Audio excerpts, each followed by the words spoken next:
Next topic है बच्चों issue of shares के अंदर issue of shares for consideration other than cash. इससे पहले हम पढ़ चुके हैं issue of shares for cash. वहां पर कंपनी अपने शेयर्स इशू करती थी, कैश रिसीव करती थी, पैसा आता था कंपनी के बैंक में।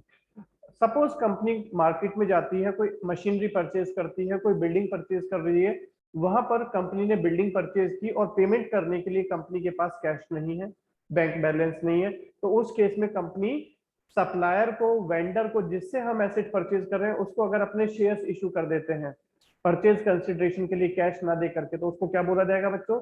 Issue of shares for consideration other than cash. Cash के अलावा बाकी किसी और कंसिडरेशन के लिए आप शेयर्स इशू कर रहे हैं, that is called issue of shares for consideration other than cash. बच्चों आगे जाने से पहले एक बात बताओ, बहुत सिंपल सी बात है। क्लास 11th में आप लोगों ने एंट्रीज की थी, जरा मुझे बताना। Purchase machinery for cash, entry बताओ बच्चों। Sir machinery account debit to cash account. Purchase machinery for cash. और अगर है क्रेडिट पर from Ram, purchase machinery from Ram, entry क्या करते थे बच्चों? Machinery account debit to Ram. Machinery to Ram. Machinery account debited. Machinery को एसेट लिख दूं, राम को हम वेंडर बोलते हैं, ठीक है। सप्लायर को हम यहाँ पर क्या लिखेंगे? वेंडर लिखेंगे। तो एसेट परचेज कर रहे हैं तो एसेट टू वेंडर, और बाद में क्या करते हैं? वेंडर को आप पेमेंट करते हैं, एंट्री क्या बनती है बच्चों? Vendor to cash. Cash. Cheque देते हैं तो टू बैंक। बिल इशू करते हैं तो टू बिल्स पेबल, ठीक है। अब ये सब चीजें ना करके यदि आप अपनी कंपनी के शेयर्स इशू कर रहे हैं तो क्या आ जाएगा बच्चों? To share capital. उम्मीद है समझ में आ गया होगा, कोई डाउट होना तो नहीं चाहिए इसमें। चलते हैं आगे। हाँ जी, तो जब हम एसेट परचेज करते हैं, आप ही ने बोला बच्चों, पहले एंट्री बनेगी asset account debited to vendor account. Asset purchase price पर जो भी एसेट का परचेज प्राइस है उसको आप डेबिट कर देंगे। जो पेमेंट हमने वेंडर को करनी है उसको बोलते हैं परचेज कंसिडरेशन। जो पैसा वेंडर आपसे मांग रहा है उस अमाउंट के लिए वेंडर को क्रेडिट किया जाएगा। ये तो हो गई बात छोटी कि एसेट खरीदा। अगर बच्चों आप सामने वाले का पूरा बिजनेस खरीद लेते हैं, पूरा बिजनेस परचेज करते हैं, तो वहां पर आपको एसेट्स तो मिलेंगे ही मिलेंगे, साथ में उसके क्या मिल जाएंगे बच्चों? लायबिलिटीज भी मिल जाएंगी, ठीक है ना। तो एंट्री क्या बनेगी? सपोज आप बिजनेस परचेज करने जा रहे हो और सामने वाले के एसेट्स आपने परचेज कर लिए, तो एसेट्स आपके पास आ रहे, एसेट्स इंक्रीज हो रहे, डेबिट हो जाएंगे। उसकी लायबिलिटी भी अब किसकी बन गई? आपकी बन गई। लायबिलिटीज हो जाएंगी क्रेडिट। आपके एसेट्स इंक्रीज हो गए, आपकी लायबिलिटीज भी इंक्रीज हो गई, और सामने वाला जो आपसे पैसा मांग रहा है उसे बोलेंगे वेंडर के नाम से लिख देंगे परचेज कंसिडरेशन। अब सपोज बच्चों आपने एसेट्स परचेज किए 50 लाख रुपीज के, आपने लायबिलिटीज टेक ओवर की सामने वाले की 10 लाख रुपीज की, और आप पेमेंट कर रहे हैं बच्चों 45 लाख। बात बराबर है? डेबिट क्रेडिट बराबर है क्या? यहाँ पर एसेट्स को खरीदा 50 लाख का, लायबिलिटीज आ गई 10 लाख की, और जो वेंडर आपसे डिमांड कर रहा है परचेज कंसिडरेशन की वो 45 लाख। तो टोटल पेमेंट आपके बिहाफ के पास से कितनी जा रही है एसेट्स के लिए? 55 लाख। बट आपके पास एसेट्स आ रहे हैं 50 लाख के। बात बराबर नहीं है, तो डेबिट साइड में शॉर्टेज है। इसका मतलब ये है कि आप एसेट्स ले रहे हैं 50 लाख के और पेमेंट कर रहे हैं 50 लाख की, आप कुछ एक्स्ट्रा अमाउंट पे कर रहे हैं। तो ये एक्स्ट्रा अमाउंट किस चीज के लिए पे करते हैं? एमसीक्यूज में क्वेश्चन आ सकता है, पार्टनरशिप के अंदर भी। बताओ, आप किसी का बिजनेस एक्वायर कर रहे हैं और जो एक्स्ट्रा अमाउंट आप पे करेंगे, जो आपके एसेट्स है उसके ऊपर जो अमाउंट पे सर गुडविल। गुडविल के लिए। तो याद रखिएगा, अगर डिफरेंस है तो हम डाल देंगे गुडविल में, ठीक है। अब जरूरी नहीं है कि सामने वाले का बिजनेस परचेज करते समय आप हमेशा ज्यादा ही पे करें।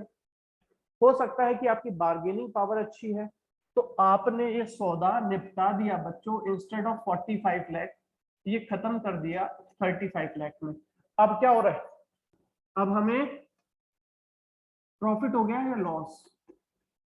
हम एसेट परचेज कर रहे हैं 50 लाख के, लेकिन कुल पेमेंट जा रही है 45 लाख। तो उस केस में हमें क्या मिल रहा है? प्रॉफिट हो रहा है बच्चों, लॉस हो रहा है? प्रॉफिट। प्रॉफिट। और उस प्रॉफिट को हम लिखेंगे किस नाम से? कैपिटल रिजर्व के नाम से, ठीक है। कितना? जो भी डिफरेंस। तो याद रखना बच्चों कि आप जब किसी का बिजनेस परचेज करते हैं तो उसके एसेट्स आपके पास आ जाते हैं, डेबिट हो जाएंगे, उसकी लाइबिलिटीज आपके पास आ जाएंगी, लाइबिलिटीज आपके पास आ गई, आपकी लाइबिलिटीज इंक्रीज हो गई तो क्रेडिट हो जाएगी। जब आप सामने वाले का बिजनेस परचेज कर रहे हो तो सामने वाला कुछ पैसे भी मांगेगा, जितने पेमेंट वो मांग रहा है उसे क्या बोलते हैं, परचेज कंसिडरेशन। मान लो राम को आपने देने हैं 35 लाख रुपीज, तो यहाँ पर लिख देंगे टू राम 35 लाख रुपीज। अगर आप परचेज कर रहे हैं एसेट 50 लाख के और पेमेंट कर रहे हैं कम, तो आपका प्रॉफिट हो गया, वो डिफरेंस ऑफ प्रॉफिट हम लिखेंगे कैपिटल रिजर्व में, ठीक है। लेकिन अगर आप पेमेंट करते हैं ज्यादा, सपोज यहाँ पर आप पेमेंट कर रहे हैं 45 लाख की और ऊपर है 10 लाख, तो 55 लाख की पेमेंट गई, एसेट परचेज किया था 50 लाख का, तो it means you are making an extra payment. तो एक्स्ट्रा पेमेंट वो कंसीडर की जाती है किस चीज के लिए, गुडविल के लिए। तो याद रखना इसमें डेबिट में भी शॉर्टेज हो सकती है, क्रेडिट में भी। डेबिट में आती है तो गुडविल लिख दो, क्रेडिट में शॉर्टेज आती है तो कैपिटल रिजर्व लिख दो। अब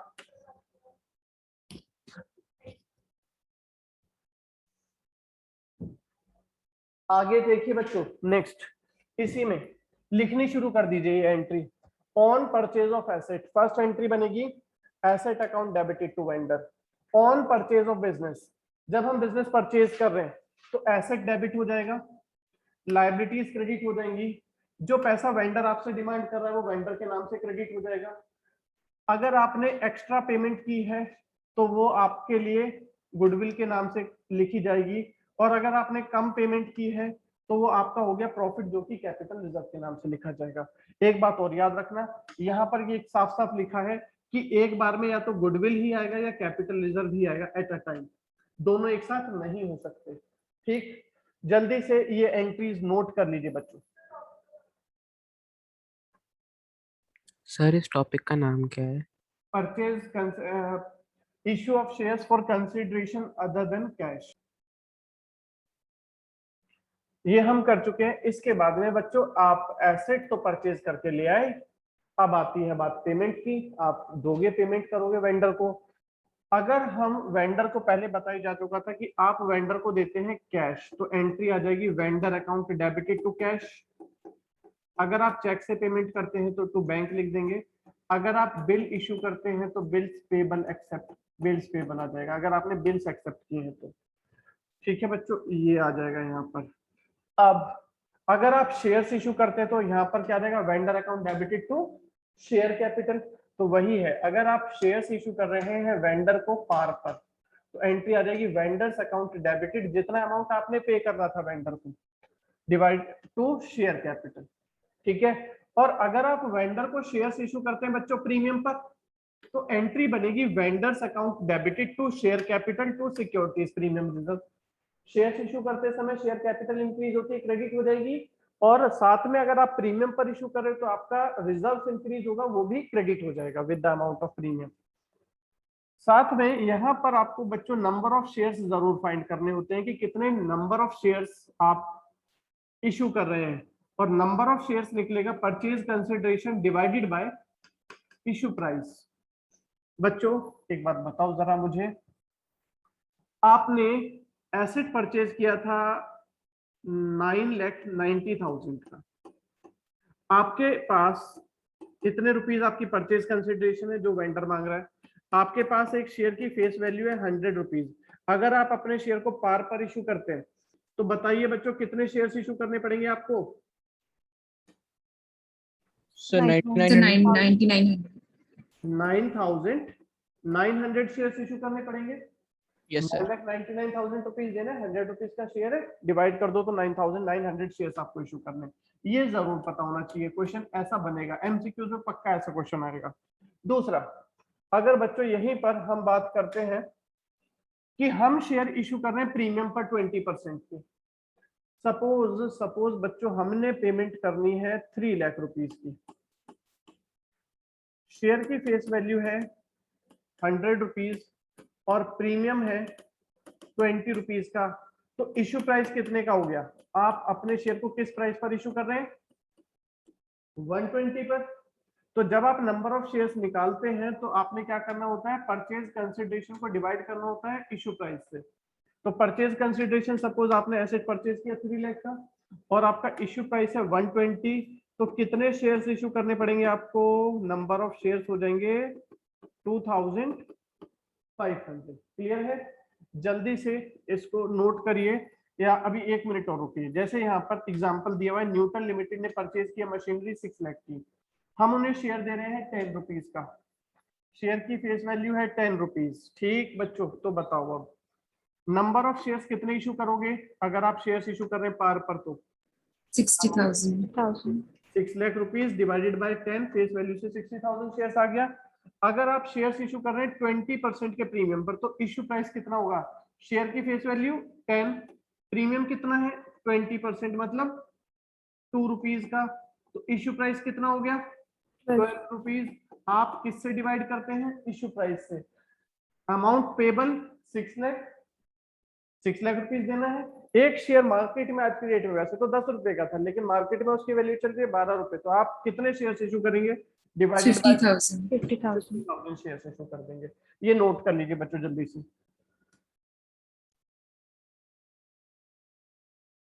आगे बच्चों हम अब करेंगे इलस्ट्रेशन नंबर 31 निकालिए बुक में, आपकी बुक से इलस्ट्रेशन नंबर 31 निकालिए और सामने से पढ़ सकते हैं आप।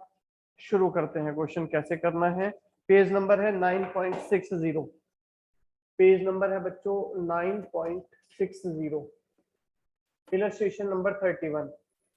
हम है रत्नाकर लिमिटेड परचेज कर रहे हैं एसेट्स जेसी लिमिटेड से for ₹18 lakh, payable in fully paid equity share of ₹100 each, pass the journal entries in the books of Ratnakar limited if shares are issued at par or at premium. तो बच्चों first entry क्या होती है? सबसे पहले आप asset purchase कर रहे हैं जेसी लिमिटेड से, हम है रत्नाकर, तो in the books of Ratnakar limited first entry बोलो बच्चों क्या बनेगी? Assets account debited to vendor, vendor कौन है जिससे हमने एसेट परचेज किए? JC limited. कितना पे करना है बच्चों? 18 लाख रुपीज के एसेट परचेज किए। किसी बच्चे को कोई डाउट हो तो बोल देना। अब आपने क्या करना है? जेसी लिमिटेड को पेमेंट करनी है।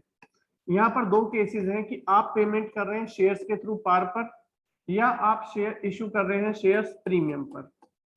दो केसेस हैं। अगर आप शेयर्स इशू कर रहे हैं बच्चों पार पर, शेयर की फेस वैल्यू कितनी है? 100 रुपीज की, तो पार के केस में कितने शेयर्स इशू करेंगे? 18 लाख रुपीज डिवाइडेड बाय 100, तो आ गया 18,000 शेयर्स। बिल्कुल ठीक। तो एंट्री बनेगी, पैसा किसको चाहिए? JC limited will be the receiver. हम इशू कर रहे हैं शेयर्स, इक्विटी शेयर्स, तो एंट्री आ जाएगी टू इक्विटी शेयर कैपिटल। आपने इक्विटी शेयर्स इशू कर दिए।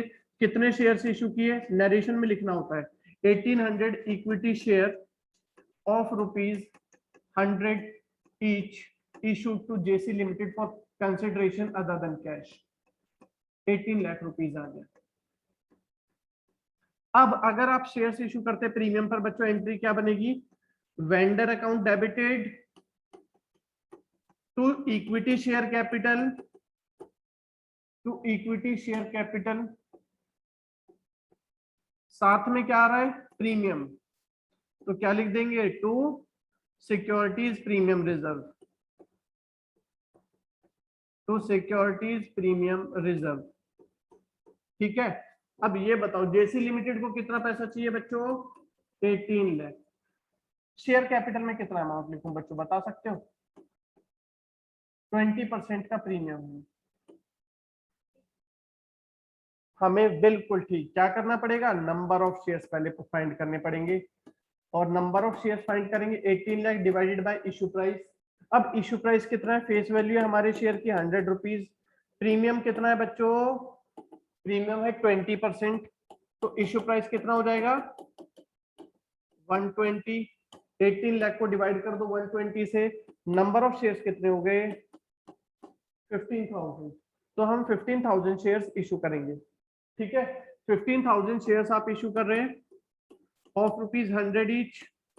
15,000 शेयर्स आप इशू कर रहे हैं, पर शेयर पर प्रीमियम है 20 रुपीज का, तो अमाउंट आ जाएगा यहाँ पर शेयर कैपिटल का 15,000 share of 100 each 15 lakh, 15,000 share of 20 each का प्रीमियम, तो 3 लाख का प्रीमियम। जल्दी से कंप्लीट कर लेंगे बच्चों इस क्वेश्चन को आप लोग।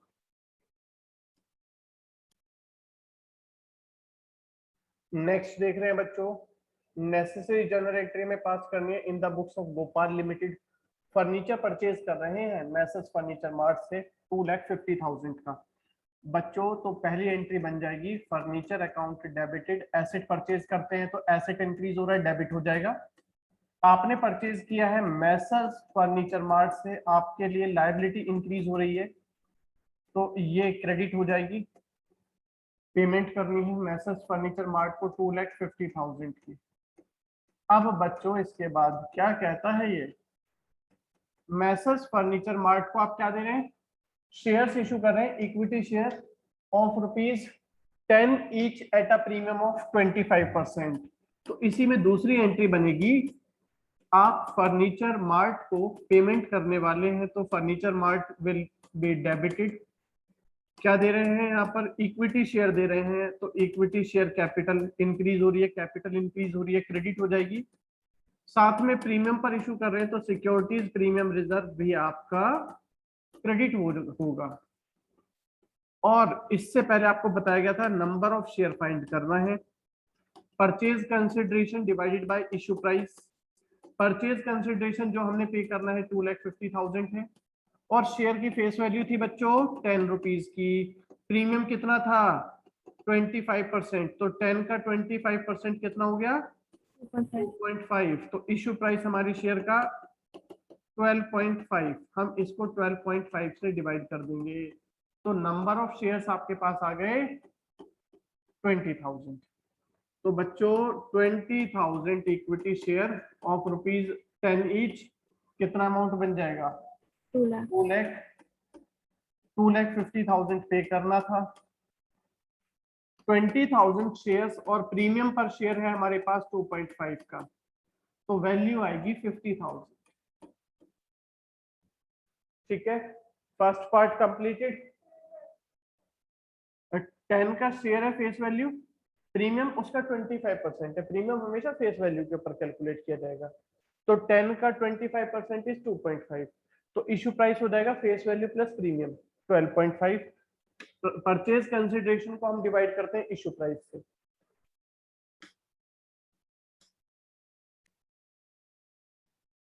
बच्चों ये हमारा कंप्लीट हो चुका है, अब आगे आ जाइए।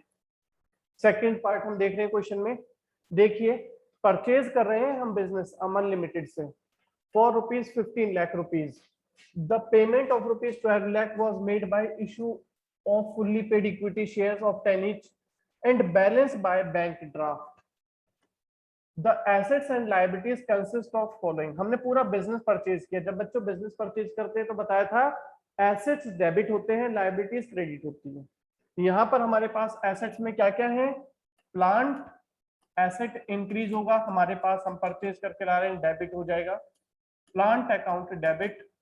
साथ में स्टॉक परचेज कर रहे हैं, stock account debit, land and building account debit.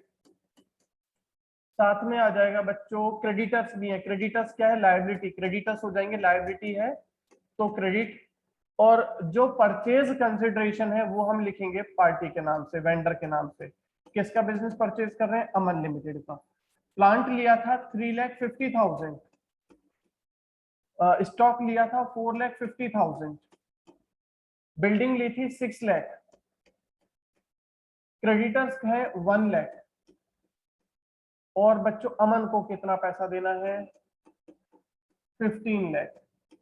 अब ये बताओ दोनों साइड बैलेंस करो, डेबिट का टोटल कितना है बच्चों 14 लाख। यहाँ पर आप देख रहे हैं डेबिट में तीनों का टोटल है 14 लाख और क्रेडिट में टोटल कितना है 16 लाख। शॉर्टेज कहां पर है, डेबिट साइड में, मतलब आप पेमेंट ज्यादा कर रहे हैं कितने की 2 लाख रुपीज की। तो वो एक्स्ट्रा अमाउंट जो आप पे कर रहे हैं किस चीज के लिए माना जाएगा बच्चों, बताओ क्या बताया था, एक्स्ट्रा पेमेंट करेंगे, गुडविल लिख देंगे, गुडविल अकाउंट डेबिटेड। ये आ गया बच्चों 2 लाख रुपीज। ये जो मैं लिख रहा हूँ यहाँ पर ये बैलेंसिंग फिगर है, ये आ गया 2 लाख रुपीज। अब अमन साहब को आप क्या दे रहे हैं, अमन लिमिटेड को हमने पे करना है 15 लाख रुपीज। इसके लिए बच्चों क्या किया, पेमेंट के लिए हमने 12 लाख के तो शेयर्स दे दिए, fully paid equity shares to equity share capital. आपने अमन लिमिटेड को इक्विटी शेयर कैपिटल कितने के दिए बच्चों? क्वेश्चन कह रहा है 12 लाख के, और आगे बोलता है and balance by bank draft, बाकी के लिए आपने क्या दे दिया उसको? बैंक ड्राफ्ट दे दिया। तो पेमेंट कहां से हो जाएगी बाकी? 3 लाख रुपीज, ये हो जाएगी बैंक से। ठीक है, बनाइए एंट्रीज जल्दी से।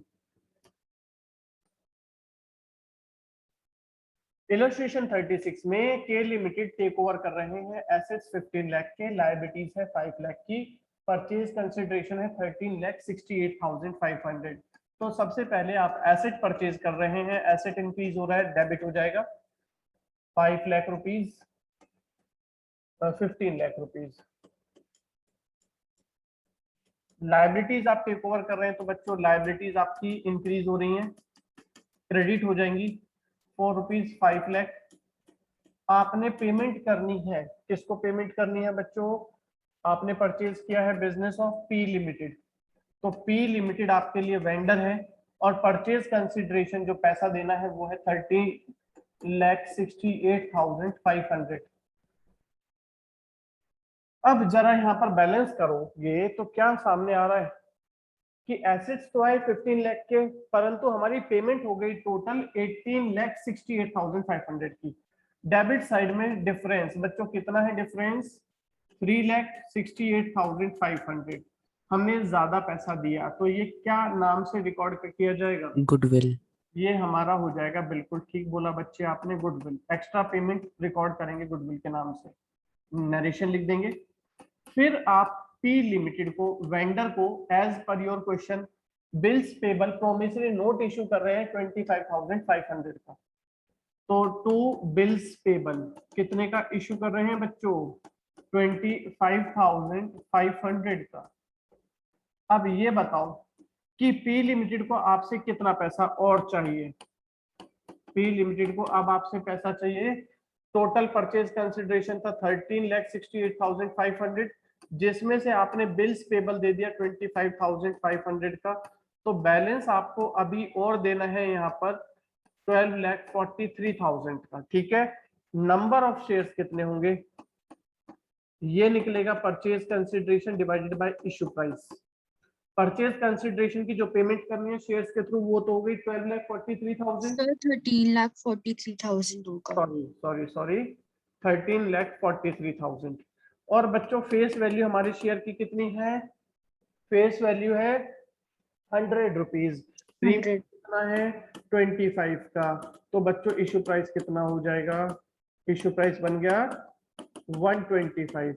तो ये आ जाएगा 13,43,000 डिवाइडेड बाय 125। बच्चों क्या आ रहा है जरा आप कैलकुलेट करके बताओ। 10,744। 10,744 शेयर्स आपके आ गए। अब आप वेंडर को शेयर्स दे रहे हैं to equity share capital,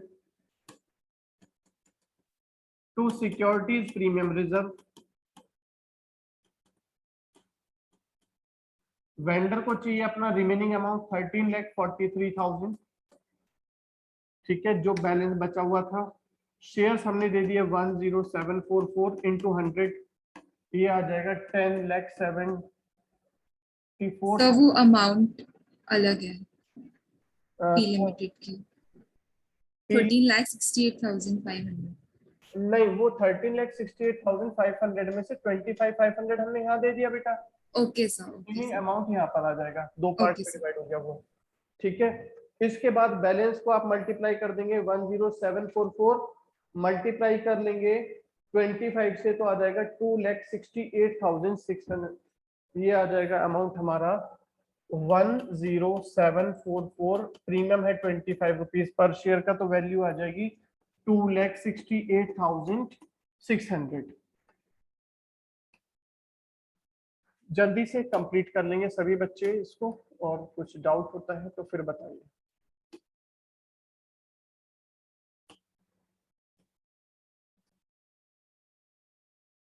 next है बच्चों, अभी हमने क्या किया था? शेयर्स इशू किए थे कंसिडरेशन अदर देन कैश में, हमने एसेट परचेज किया तो वेंडर को हमने कैश या चेक ना दे करके शेयर्स इशू कर दिए थे।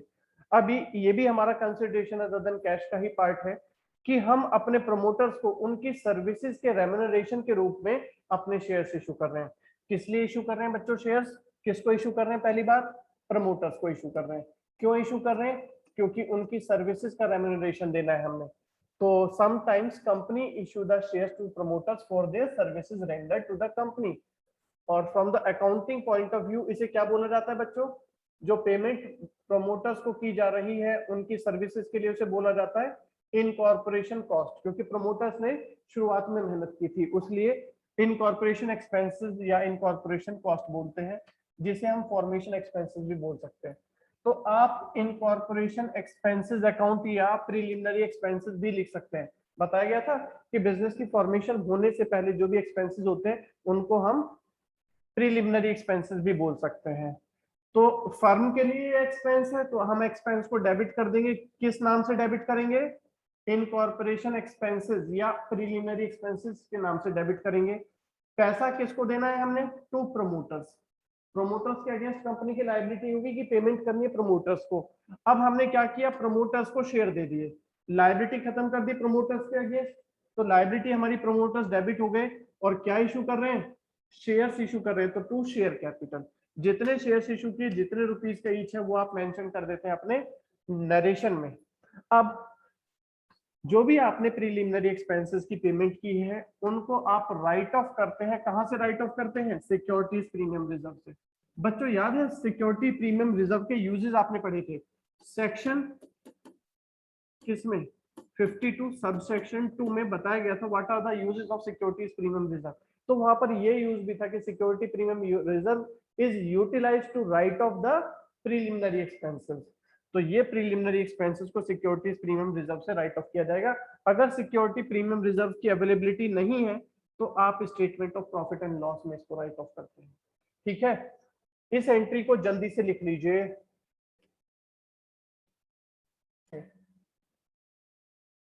नेक्स्ट, इसी तरह से कंपनी अपने ब्रोकर्स को, अंडरराइटर्स को भी शेयर्स इशू करती है। सर ये अंडरराइटर्स कौन होते हैं? जो कंपनी के अनसोल्ड शेयर्स को मार्केट में फ्लोट कराते हैं, मार्केट में सेल कराने का जिम्मा लेते हैं, उनको बोलते हैं अंडरराइटर्स। ब्रोकर्स होते हैं शेयर ब्रोकर्स।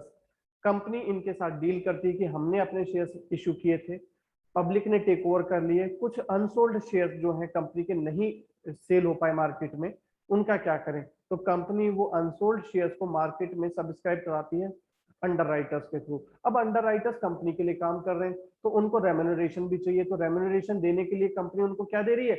शेयर्स इशू कर रही है। ठीक है, तो यहाँ पर दो एंट्रीज बनेंगी। पहले आप अंडरराइटर्स को कमीशन दे रहे हैं, ड्यू कर देंगे अंडरराइटर्स की कमीशन।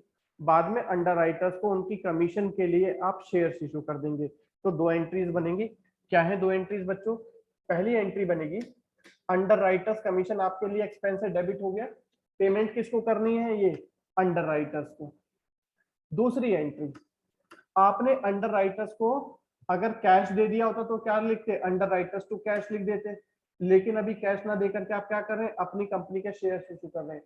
तो एंट्री आ जाएगी underwriters account debited to share capital. और ये भी क्या है? ये अंडरराइटर्स की कमीशन है, ये भी हमारे शेयर्स को इशू कराने का एक्सपेंस है। इसको भी हम राइट ऑफ करेंगे कहां से? सिक्योरिटी प्रीमियम रिजर्व से। अगर सिक्योरिटी प्रीमियम रिजर्व की अवेलेबिलिटी नहीं है तो statement of profit and loss से।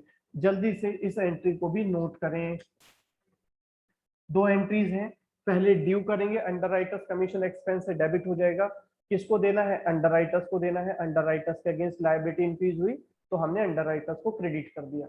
बाद में जब आप शेयर्स इशू कर देंगे तो अंडरराइटर्स के अगेंस्ट आपकी लायबिलिटी डिक्रीज हो जाएगी, हम अंडरराइटर्स को डेबिट कर देंगे। और क्योंकि शेयर्स इशू कर रहे हैं तो कैपिटल इंक्रीज हो रही है, क्रेडिट हो जाएगी। इसके बाद बच्चों हम करेंगे इलस्ट्रेशन नंबर 34। बिल्कुल सेम दो दो एंट्रीज रिपीट करनी है। 34 में देखिए, पेट्रोमैक्स लिमिटेड इशू कर रहे हैं 2500 शेयर्स ऑफ 10 ईच, मतलब 25,000 रुपए के शेयर्स आप इशू कर रहे हैं प्रमोटर्स को फॉर देयर सर्विसेज। बच्चों जब प्रमोटर्स को सर्विसेज के लिए शेयर्स इशू किए जाते हैं तो क्या नाम देते हैं आप उसको? Incorporation expenses account debited. किसको दे रहे हैं? प्रमोटर्स को, ठीक है। और यहां पर आपने प्रमोटर्स को क्या दे दिया बच्चों, शेयर्स दे दिए हैं, तो एंट्री आ जाएगी promoters debited to share capital.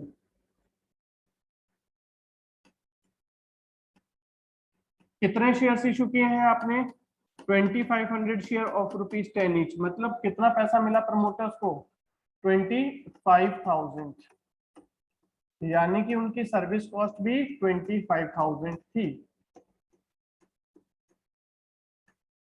अब इसी में आगे बोलता है, also the issue 2000 share of 100 each as fully paid to the underwriters for their underwriting services. क्या एंट्री बनेगी बच्चों, underwriters commission account debited, commission के नाम से लिखेंगे अंडरराइटर्स कमीशन अकाउंट डेबिटेड। किसको पैसा देना है, अंडरराइटर्स को पैसा देना है, अंडरराइटर्स डेबिट क्रेडिट हो जाएंगे।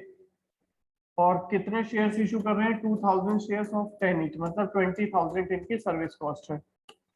सेकेंड एंट्री, जब आप अंडरराइटर्स को शेयर इशू कर देंगे, एंट्री आ जाएगी underwriters debited to share capital.